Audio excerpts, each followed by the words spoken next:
सकते हैं। एक महिला की स्पीच सुनिए, वो अपनी स्पीच में कह रही है कि ए जालिमों, यानी सत्ता और इस सत्ता के साथ खड़े होने वाले लोगों को वो ए जालिमों करके एड्रेस करती है। और इतनी फिलॉसफिकल बात ऐसे ही हल्के में नहीं कही जाती है, उसके पीछे बड़ा नैरेटिव होता है। उसने कहा कि हमने अपने बच्चों को लोरी नहीं सुनाई है, हमने अपने बच्चों को ट्विंकल ट्विंकल लिटिल स्टार नहीं सुनाया है, हमने अपने बच्चों को करबला की कहानी सुनाई है। आपको पता नहीं है करबला में क्या हुआ, इसलिए आपके ऊपर रिएक्शन नहीं है, और करबला में क्या हुआ यह मुझे पता है, इसलिए मैं कह रहा हूं यह शाहीन बाग CAA के लिए नहीं है। यह एक सरकार के आने के बाद इस देश की धरती पे, इस देश की विधानसभाओं में, इस देश के संसद के अंदर, इस देश के संविधान के अंदर जिस तरीके से नाजायज तरीके से डरा डरा करके, जैसे मौलाना आजाद ने, ये किसने कहा, कहां कहा पता नहीं, लेकिन खुद ये आइडिया एक मार्केट में फ्लोट कर दिया मौलाना आजाद ने कि देखिए पूरा वंदे मातरम गाने से मुसलमानों की आहत हो रही है और वो चाहते हैं कि इसमें बदलाव हो। क्रिएट कर दिया और खुद ही कमेटी के मेंबर भी बने और 3-4 और जोकरों को रख के उसे कहा कि इसको खत्म कर दिया जाए। इसलिए कुछ लोग तेज हैं, क्या नैरेटिव क्रिएट करना है। उसने जब यह कहा कि हमें करबला की शहादत का पता है, मैं उन्हीं मुसलमानों से एक सवाल कर रहा हूं, सच बताओ कुरान शरीफ पे हाथ रख करके, करबला में क्या हुआ था। अगर यह हिम्मत नहीं है तो हिंदुओं को और सनातनियों को झूठ बोलने के लिए करबला का इस्तेमाल मत करो। करबला में तुमने मोहम्मद साहब के खानदान, उनके नवासों के नवासे, उनकी हत्याएं करके उनकी गर्दनों को नेजों के ऊपर, नेजों कहते हैं बड़े बड़े त्रिशूलों के ऊपर लेकर के शाम की गलियों में उनकी औरतों को बेराबरू होके घुमाया था। तुमने ये किया था, तुम किसको बताना चाहते हो? तुम तो न मोहम्मद के सगे हो न उनके खानदान के सगे हो।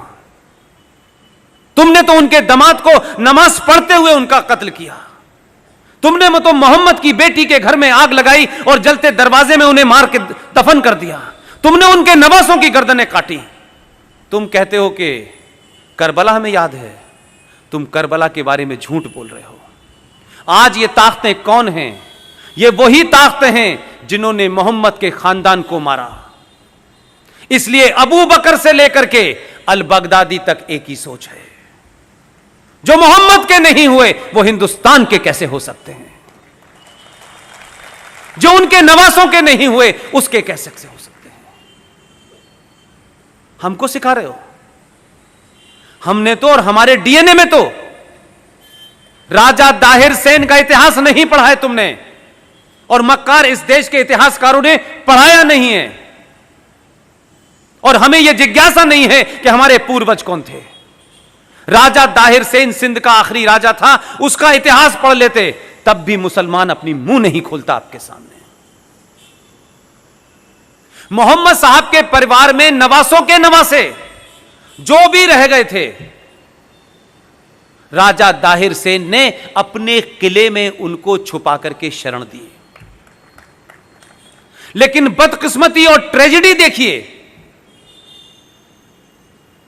कि कासिम जो चला था वहां से, पूरा नाम उसका क्या है, मोहम्मद बिन कासिम।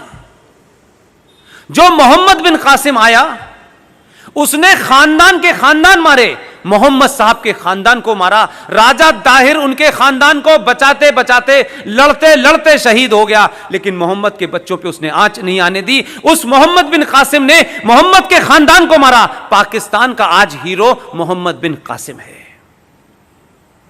कहां के मुसलमानों हो और किस जगह के मुसलमानों हो, हमारे मुसलमान होने पे मुझे शक है।